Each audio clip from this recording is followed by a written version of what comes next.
let's get right into the creative on it. So for me on this particular car, the fenders were eminently important to the design. This 39 Lincoln Zephyr 3-window coupe body style is just spectacular. For the 30s, to me, it's the best coupe from the 30s. These fenders were really inspired by a Delahaye, which is a very valuable, very rare car that has very swoopy, beautiful fenders. It's one of my favorite cars. The changes I want to make to the car that I think we should do is extend that front fender all the way back to the rear fender, because you see how the fender falls short. There's very little things, in my opinion, that you can do to this car to make it prettier, but I think that's one thing that would just change the whole aesthetic of the car. It's the subtle change that maybe you wouldn't even know was a custom feature. It's almost like one of those things you think that the car should have had to begin with. Yeah, you know what I mean? right. My vision for this whole project is like a period coach build. Like if we were builders back in 1939 and we just had a chassis, we would build a car that would look like this. It wouldn't, there's nothing modern about it, you know? There's nothing French, there's nothing chopped. We're just adding some elegance, I guess, to the overall design. And the other thing that I think would be cool would be to do kind of like a fin in the back. The back fin was a big feature for me. Because it's kind of a split window style. I've seen a lot of these cars customized, but I've never seen this or that. So everything we did with this car looks original. To get those lines to look the way they do and to change it all up, we had to do the suicide doors, but even they look stock. I still haven't really landed on a color yet for this car. I'm thinking a really, really dark blue, almost black when it's not in the sun. When you lower this thing, not only does it look meaner, but you're also seeing the hood change, the whole roof line changes. Sure. Because now it becomes more at eye level than the top of your head, you know? I think even the interior I'm gonna keep super simple, just clean and what it should be. And I actually have a rebuilt 12-cylinder motor for this, so I think I'm gonna put the original motor back in. So I just made my little tweak improvements to the overall design, and I think on an overall basis it really changes the aesthetic, but only if you know what you're looking for. Let's lay this out. I kind of want to just come off this fender here, like that, right? And then I think we'll come down kind of low, you know? You know, when we were laying out the fenders, little details. Something like this, maybe? What's the line of that fender?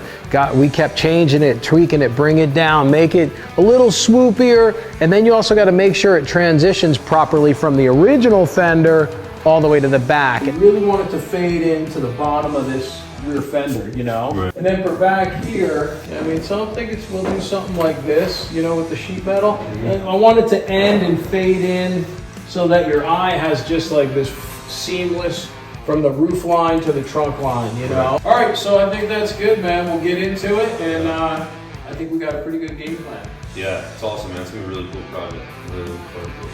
Yeah, man. All right, cool.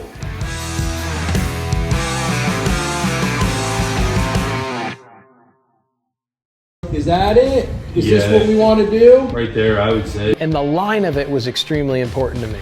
So we really worked hard on fine-tuning what that looked like. So let's start with this top profile, because I think this from the side view is going to be the most critical. We started out a little tall, it was a little goofy, and we just kept kind of working it back, and we got it to flow out beautifully, and that's a really important feature. I do think that the line on this is going to be critical to make it really look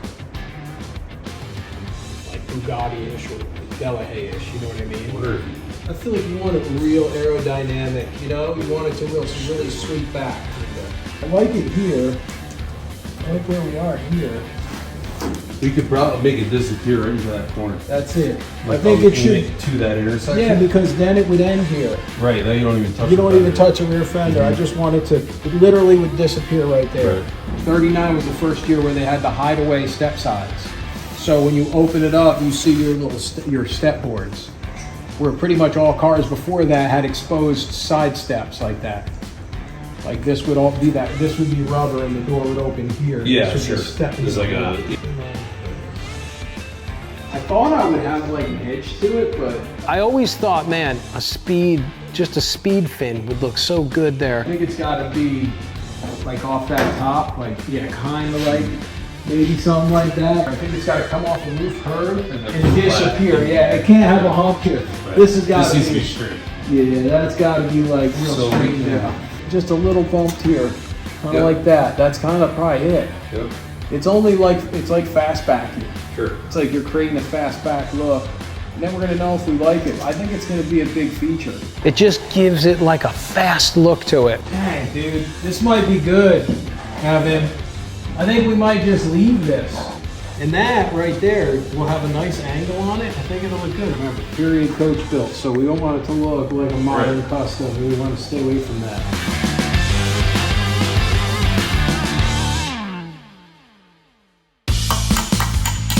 With the move down to Long Beach Island, it really made sense for me to use my buddy's shop, my buddy Evan's shop. Plus, he's a fantastic fabricator and has built cars, and it made it way more manageable for me to be able to do all the design work and still have a great location with some great people.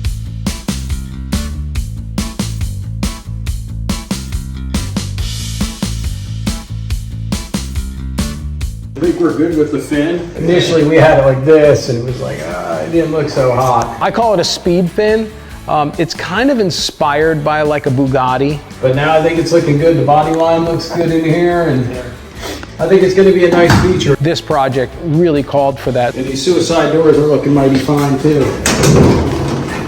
The suicide doors were not from the original design, but were the way we had to go to make the fenders work, which was a happy issue, I would say. I think overall it's looking great, man. We're in a mad dash to the finish line to at least get it to paint, I think. I gotta be honest with you, working with Chris Brown over at Brain Bucket was fantastic. All right, so let's look at this, man, because paint on this car is gonna be, I think, super critical what we do. I just want a straight color. I also want to keep it somewhat traditional. This is definitely an extensive project. Being that this has so many curves and there's so much flow in the whole entire car, you want it like the bodywork part, making sure the metalwork is straight. It's a difficult car.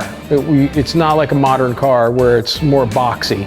This car, every inch of this car curves. So my idea here is to go with a really dark blue, almost black. I knew how important the paint color was because I've seen them in light colors. And in my opinion, if it's tan or silver, it just ruins the car. This car does not deserve a light color. If you don't get the body work right, it really shows. So that was a big aspect. Listen, I appreciate you doing this. I did want to have this conversation around the car and see what the kind of work we've done on it. Fish Brothers came through in a big way on this project. Some people would have been afraid of it. They weren't scared. They went right for it. They worked around the clock. The interior is always the finish.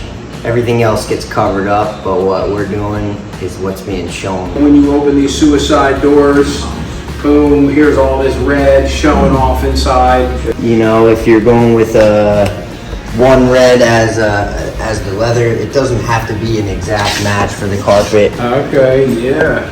Kind of a deeper I kind of like that. Yeah. You know why? That's a little browny. To me, that might be good. I just don't want it to be too light. You want a nice deep red. I don't know why I say ox blood, but seems like it goes light to brown, you know? That ain't bad either. Okay, I mean, I think that's fantastic. I mean, even that combo is probably real sharp, huh? Yeah, they play And off I like each that. other I like that real square weave. Yeah, I like that square weave. It's got real Sure. nice structure to it, you Sure, know? yeah. Looks real clean, I bet.